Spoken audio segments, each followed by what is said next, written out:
WADR, promoting dialogue. It's May Day in Dakar, 1 o'clock in Lagos. Good afternoon and many thanks for staying tuned to West Africa Democracy Radio, broadcasting on 94.9 FM and around the world on WADR.org. Welcome to Newslink, and here are the top stories. Trade Union of Burkina Faso calls for dialogue between government and the population to correct disturbing social trends.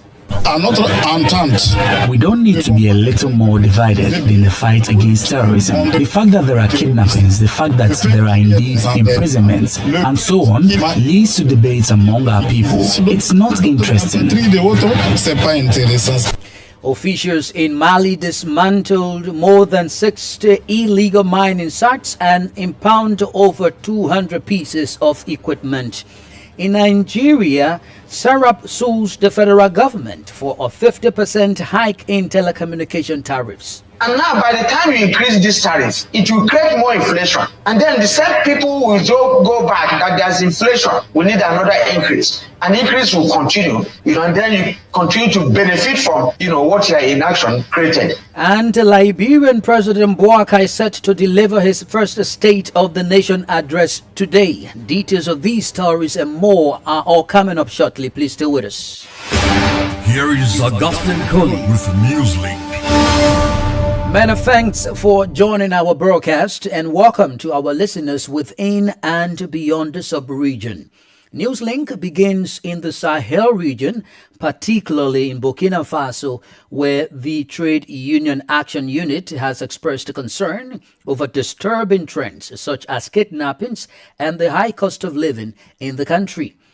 At a General Assembly on Saturday, the union also drew the authorities' attention to the need to respect fundamental freedoms. The unions are also calling on the transitional government to engage in dialogue and discuss important issues affecting the population. More details in this report by our Ouagadougou correspondent Martin Kabar, voiced by Imo Edit. At a general meeting on Saturday, the trade union centers, UAS, expressed their concerns. The centers are concerned not only about the security situation in Burkina Faso, but also about restrictions on freedoms in the name of the fight against terrorism. Olivier Guy Vadrago is the monthly president of the Trade Union Action Unit. We don't need to be a little more divided or even a little more united in the fight against terrorism. The fact that there are kidnappings, the fact that there are indeed imprisonments, and so on, the fact that there are requisitions leads to debates among our people, which leads some to be for, some to be against, others to call others stateless, and so on. It's not interesting. Another topic discussed at the general meeting was the decline in Burkinabe purchasing power. The trade union said they have observed an increase in the price of necessities. Olivier Gaiwadrago says the authorities have remained silent in the face of the changing economic situation. So if workers don't have purchasing power and we don't develop industries, who are the people to consume? That's the question. So all this does indeed merit reflection, and I think that it's through reflection and debates that we will arrive at solutions that satisfy. The UAS took the opportunity of this general meeting to call on the authorities to engage in dialogue, a dialogue that will make it possible to iron out all the points of contention between those who govern and the governed. Leaders of the union insist that a dialogue is to ensure the well-being of the Burkinabe people. Imo Edit voiced that report filed by our Ouagadougou correspondent Martin Kabar. The Malian government has announced a major win in the fight against illegal mining in different regions of the country during a large-scale operation. Hundreds of equipment were seized and several networks of illegal miners were dismantled at the end of the operation. As HATC reports, Mali, like other countries of the sub-region, is also suffering the environmental, social and security consequences of illegal mining. The large-scale operation against illegal mining, according to the Malian Minister of Mines, Professor Amadou Keita, was due to the unsustainable impact of unregulated mining activities. During the operation, 61 illegal mining sites were dismantled and pieces of equipment, including 286 excavators and 63 vehicles, were impounded.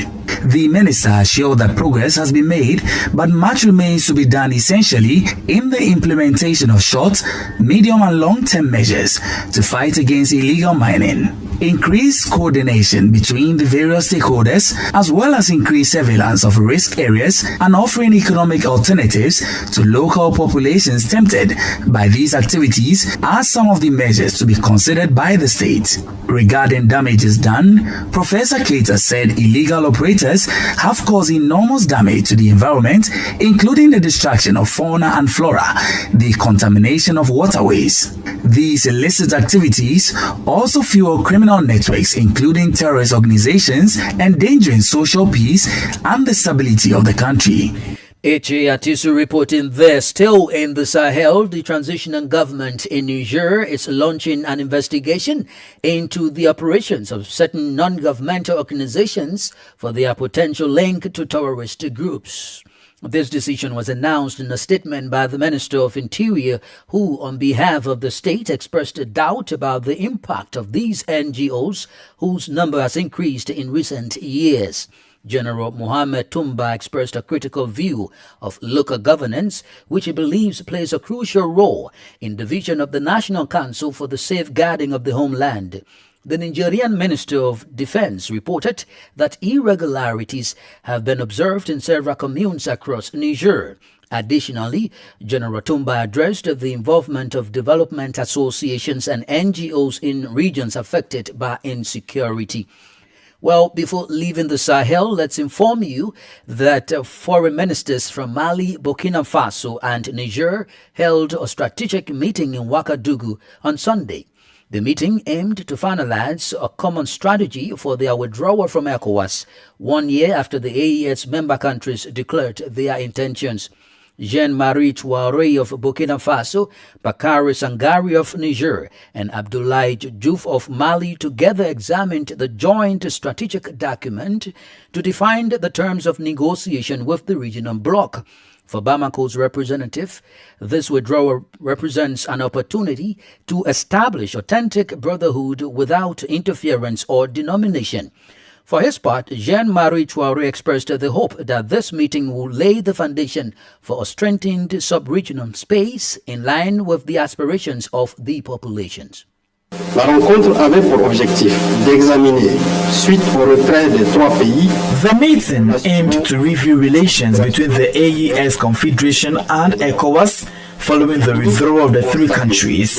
The ministers praised the leadership, enlightened vision and unwavering determination of their excellencies, Captain Ibrahim Traoré, Army General Assimi Goïta, Brigadier General Abdulrahman Ishiani, President of the National Council for the Safeguarding of the Homeland and the Head of State of the Republic of Niger, to make the AES Confederation a space of sovereignty, peace and shared prosperity for the benefit of their people. They hailed the massive and spontaneous support of African populations for this vision, confirming the Pan-Africanist scope of the Confederation's actions. The ministers agreed on global approach to future negotiations with ECOWAS in the best interest of their people. At the close of their discussions, the ministers expressed their gratitude to Captain Ibrahim Traoré, President of Faso and Head of State, for his leadership and commitment alongside his counterparts from Mali and Niger in restoring dignity to the people of the Sahel. Le Niger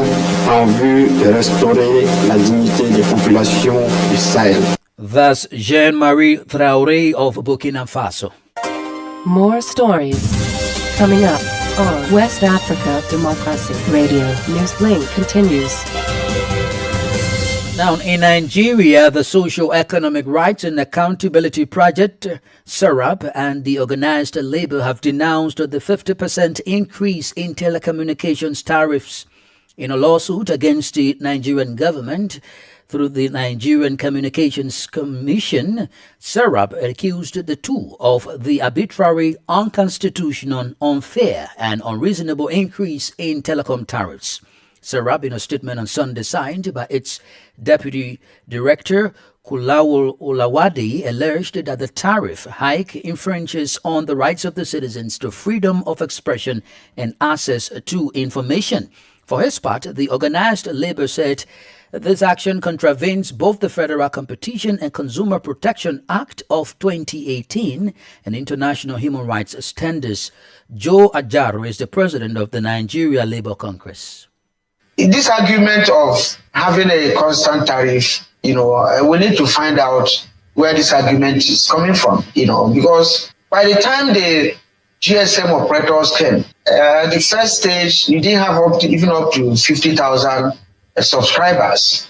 And then we started building it because you have to look at the quantum of what is happening. Now, the market was built to be a robust market to an extent that I'll be surprised if we don't have over 100 million lines. Now, is it based on the core being made all this while? Or is it based on the unit increase per line? We must say we must increase. And the people who are to pay this tariff, all the indices that they are trying to come up with that is making them to increase, are those people not suffering it? If you are talking of PMS increase, transportation increase, tariff increase in electricity and all that, these people that you are giving 50% now, are they not suffering it? And you talk of even an inflationary rate. Now, it's like the same thing with the power sector. Part of the reasons, and then this is for you to increase tariff, even in the power sector, is inflation. And now, by the time you increase this tariff, it will create more inflation. And then the same people will go back that there's inflation. Inflation has risen to this level. We need another increase. An increase will continue, whereas your action and the nation are creating the inflation. And then you continue to benefit from, what your inaction created. Joe Ajaro is the president of the Nigeria Labour Congress. Meanwhile, as Nigeria grapples with an alarming educational crisis, a staggering 10.2 million children at the primary level are currently out of school. The northwestern states of Kano, Jigawa, and Katsina make up 16% of this figure. UNICEF, on the observance of the International Day of Education, issued a stark call for urgent reforms in these regions to address the dire situation. Our Abuja correspondent Usman Umar reports. Rahama Rihud Farah, UNICEF's chief of field office in Kano, at an event organized to mark the day, described the educational landscape in northwestern Nigeria as critically concerning. Currently, nearly 2.2 million children in the region are without access to schooling, with Jigawa and Katsina reporting 337,861 and 536,112 out-of-school children, respectively. The alarming statistics extend to basic literacy, with only 1 in 4 Nigerian children capable of reading and understanding a simple sentence or performing basic arithmetic. Farah speaks further on this. The tests that conducted by the Federal Ministry of Education in 2022 found that foundational learning rates stand at 11% or lower in 3 states of Kano, Jigawa, and Katsina. For instance, only 2% of primary school learners in Jigawa State have foundational reading skills, while less than 1% have numeracy skills. Although Kano figures appears to be better than Jigawa, which is about 9.6% for reading and 11.2% for numeracy, these figures are still way lower than the national averages of 26% for reading proficiency and 25% for numeracy, respectively. UNICEF says it is addressing education challenges through initiatives like cash transfers for vulnerable families, enrollment drives, school grants, integration of Quranic schools, and improved teacher training. Mr. Farah emphasized the need to consider climate change impacts, which he says have affected over 200,000 Nigerian children's education. For Newslink on West Africa Democracy Radio, Usman Omar reporting from Abuja. You are listening to Newslink on West Africa Democracy Radio, broadcasting from Dakar, Senegal. Here is a reminder of our top stories. Trade Union of Burkina Faso calls for dialogue between government and the population to correct disturbing social trends. Officials in Mali dismantle more than 60 illegal mining sites and impound over 200 pieces of equipment. In Nigeria, Serap sues the federal government for a 50% hike in telecommunication tariffs. Still ahead in the news, Liberian President Bouakai is set to deliver his first State of the Nation address today. We also have a press review, guest interview, and sports news. Please stay with us. Fresh and breaking news all the time. Hear it first as the news breaks, only on West Africa Democracy Radio. Newslink continues. Many thanks for staying with us. That's a reminder, we're streaming live on YouTube at WADR News and on Facebook, WADR English Service. Let's now take you to the Gambia, where presidential advisor Henry Gomez has described former President Yahya Jammeh's recent statement as mere rhetoric. Gomez assures that if Jammeh ever returns to the Gambia, he will be arrested and face persecution. Sankle Janko has more in this report. In an audio message last week, former Gambian President Yahya Jammeh spoke on issues including the leadership crisis in the party he founded. Exiled in 2016, Jammeh vows to return to the Gambia and still stand free of any prosecution. Whether anybody likes it or not, by the grace of the Almighty Allah, I'm coming. Threats of sending me to jail. Let them wait until I arrive there and we see who's going to jail.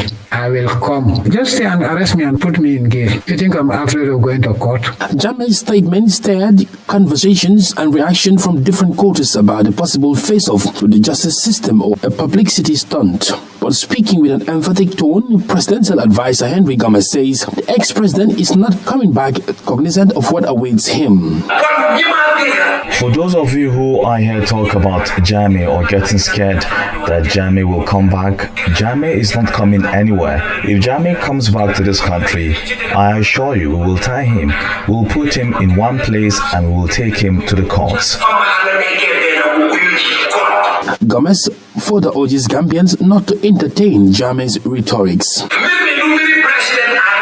The issue is not about President Barrow, and Gambians must not take it as such. Jammeh can't bother anybody. It's about Adama Barrow. It's not about MPP. It's not about UDP. It's about the Gambia. We have passed that stage, and Gambians neither accept nor tolerate it. Gomez's response comes days after human rights activist Madi Jobate criticized the government for its failure to respond to Yahya Jammeh and assure victims of justice. Jammeh, who has been in exile in Equatorial Guinea since losing an election in 2016, could soon face prosecution. Recall last December, ECOWAS heads of state approved the setting up of a special court for the trial of crimes committed under his regime from July 1994 to January 2017. That's Sankle Janko, our Banjul correspondent, there reporting. Liberian President Joseph Boakai is set to deliver his first State of the Nation address, SONA, today, marking 1 year in office. This year's theme is Rescue to Development, implementing the Arrest Agenda. President Boakai's inaugural constitutional address took place on January 22, 2024, shortly after his inauguration. It was a moment filled with high expectations, especially from a leader with extensive public service experience, as he outlined a transformative national agenda focused on crucial sectors such as security, agriculture, health, and the rule of law. However, the question remains, have his promises been put into action? We will get more in our subsequent newscast. This is the newspaper review. Stay abreast and find out what the top stories are in your country. This is the newspaper review. The newspaper review. Let's head back to Nigeria and rejoin Usma Umrah for the press review. We begin the day with This Day newspaper, and it's leading with this story. Defense headquarters. We lost 22 soldiers, killed over 70 terrorists in deadly Borno clash. With the rider, military urges media to resist publishing names of casualties until families are formally notified. Also have above the masthead of this day newspaper proof of brand strength. Zenith Bank raises over 530 billion naira through combined offer.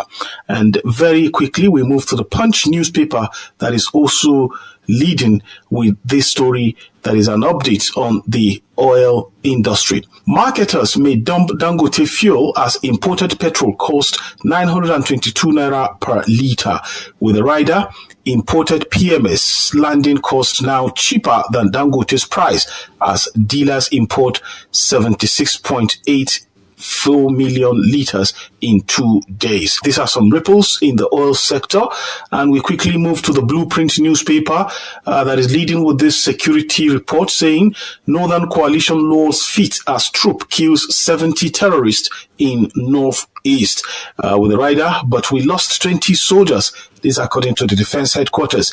Another rider, gunmen storm Kano community, abduct young lady, extort 8 million naira. And beside that story, you have SERAP, that is Socio-Economic Rights and Accountability Project, urges court to stop 50% telecom tariff hike. Of course, recall that Nigeria Labour Congress and other pressure groups are also mounting pressure on the federal government to stop the hike on telecom tariff. We take a look at Vanguard newspaper. 25 dead as explosion hits mining site in Niger State. This also happened over the weekend. And with this, we've come to the end of the press review for today as I hand you back to the studios. Thank you, Usma Umra, for the press review. Politics, analysis on major news, social matters, and all. This is a guest. Well, we remain in Nigeria, where the Socio-Economic Rights and Accountability Project, SERAP, and the Organized Labor have denounced the 50% increase in telecommunication tariffs. In a lawsuit against the Nigerian government and the Nigerian Communications Commission, SERAP accused the two of an arbitrary, unconstitutional, unfair, and unreasonable increase in telecom tariffs. Our guest is BM Joshua, a public affairs analyst who speaks to WADR about the situation. And this is especially at a time where there is rising or a very high cost of living. Economically, things are extremely hard for the Nigerian population now. So an increase in telecommunication hike is one that would be concerning. However, in their suit against the president and the NCC, which is the National Communications Commission, I believe the emphasis there is on the fact that is it reasonable to have this 50% telecom hike now, and is it unconstitutional? And because this is a situation where there are quite a lot of implications for this 50% increase, such as the access to information and communication. Because higher telecom costs could restrict access to very critical information and various sources and services as well. And generally, one particular thing I believe is the freedom of expression, because with a higher telecom price, it means that it could suppress public discourse, activism, and even civic engagement. So when you look at the move by SERAP to counter or question the unlawfulness or unfairness or how unreasonable 50% telecom tariff hike is based on the implications that this could have on the Nigerian people. Don't you see this as a medium of raising revenue for the telecommunication sector? Well, in terms of raising revenue, there are various measures that have been put in place in terms of raising revenue. But one question Nigerians often ask is the transparency to the processes of this revenue generation and some level of transparency towards processes. So while this move can be said to be a means to generate revenue, antecedent or historically there has been that doubt whether or not these initiatives are actually being followed through transparently and as it should be conducted. What do you think are some best measures that the Commission could use in addressing telecommunications tariffs? To a great extent, the NCC could first of all conduct a thorough review of the cost structures and ensure that any tariff adjustments are actually fair, justifiable, and not exactly exploitative. I believe that is one of the most important approaches to this situation. And for the fact that it's a sudden increase, I believe ideally with the situation in the country, there should be a phased approach towards any increase at all. It should be a phased increase, not an immediate jump into a 50% increase, especially at a time when the cost of living is especially high.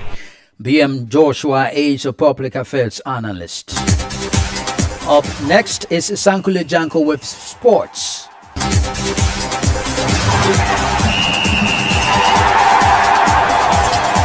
Hello there, a warm welcome and thank you for joining us. More than 90 countries, including Africa, the Middle East, Europe, and North and South America, will watch the final of the CAF Africa Cup of Nations AFCON 2025 draw on Monday night, 27 January 2025. The draw will be conducted at Mohammed VI Theatre in Rabat, Morocco. Meanwhile, procedure for the CAF Africa Cup of Nations Morocco 2025 final draw has been revealed ahead of the draw tonight. The 24 qualified teams will be drawn into 6 groups, each containing 4 sides, with host nation Morocco placed at the head of Group A. Current AFCON champions Cote d'Ivoire will also head one of the other 5 pools as they sit in Pot 1. The remainder of the qualified teams will be placed in Pots 1 to 4 based on their FIFA World Rankings as of 19 December 2024. Pot 1 consists Morocco, Senegal, Egypt, Algeria, Nigeria, and Cote d'Ivoire. Pot 2 has Cameroon, Mali, Tunisia, South Africa, DR Congo, and Burkina Faso. Pot 3 meanwhile has Gabon, Angola, Zambia, Uganda, Equatorial Guinea, and Benin. And the final pot, that is Pot 4, consists Mozambique, Comoros, Tanzania, Sudan, Zimbabwe, and Botswana. The top 2 teams in each pool, as well as the 4 best third-place teams, will qualify for the round of 16 at the CAF AFCON 2025. And that's it for sports. It's back to you. We've come to the end of this edition of Newslink on West Africa Democracy Radio, broadcasting from Dakar, Senegal. Thank you for listening, and many thanks to Mustafa Sek and Umu Danyogo for the technical support. Do interact with us via our social media platforms, X, formerly Twitter, Instagram at WADR News, and on Facebook, WADR English Service. Coming up at the bottom of the hour is WADR's health program Well Buddy, and at 1 p.m. Demba Amaan will bring you the comprehensive news in French, which is Info chez vous. I am Augustin Kali. Good afternoon. And many thanks to you for listening to Newslink via Hot 104.3 FM, New Me FM.